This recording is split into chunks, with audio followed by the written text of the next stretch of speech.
I don't have to study it. When Exodus 21 specifically tells people who they can own, how much they can pay for them, and that these are their property which they can pass on to another person, there is no matter of interpretation there. The Bible endorses slavery.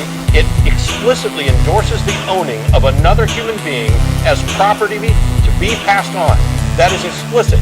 There is no context. There is no context at all in which owning another human being is morally correct. Now, where in the Bible does it say, thou shalt not own another human being? When you start making excuses for atrocities, you have removed yourself from any valid discussion on morals. When you say, yes, the Bible says you can own slaves, but you've got this conflicted mess of contradictions, and you've found a way to rationalize it. You've gone and looked at that and said, boy, that really sounds bad, but that's what Israel is doing. That's not what God wanted. You believe that there's an all-powerful, all-knowing, loving God who has an important message for humanity, and he is so completely inept that his best attempts at communicating to people manage to convey the exact opposite message of what you think he meant.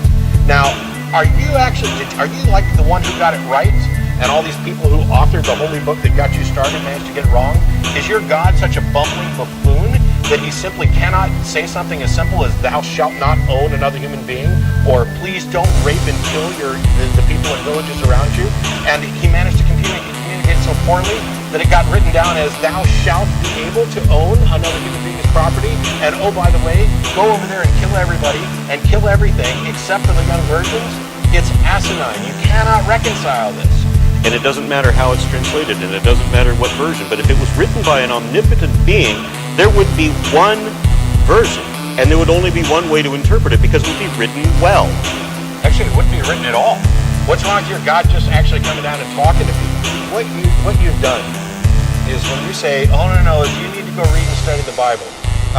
Some of us have actually done that, and it's one of the reasons that we're atheists. It's a primary reason. Some of us actually read it and studied it in detail. What you've done is not read and studied the Bible.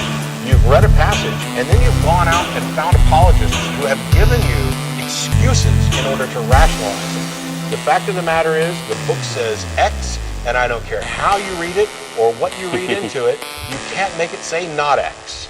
And every time you attempt to do so, you represent that you are dishonest, you are not interested in actual dialogue, you're here to preach. What I want you to do is be honest about what you believe. Yeah, and the next time you want to ask this question, my question back to you. Can you give me a reason to believe what you do? And just answer that question with a yes or a no. And if you don't have a reason, we don't have a conversation.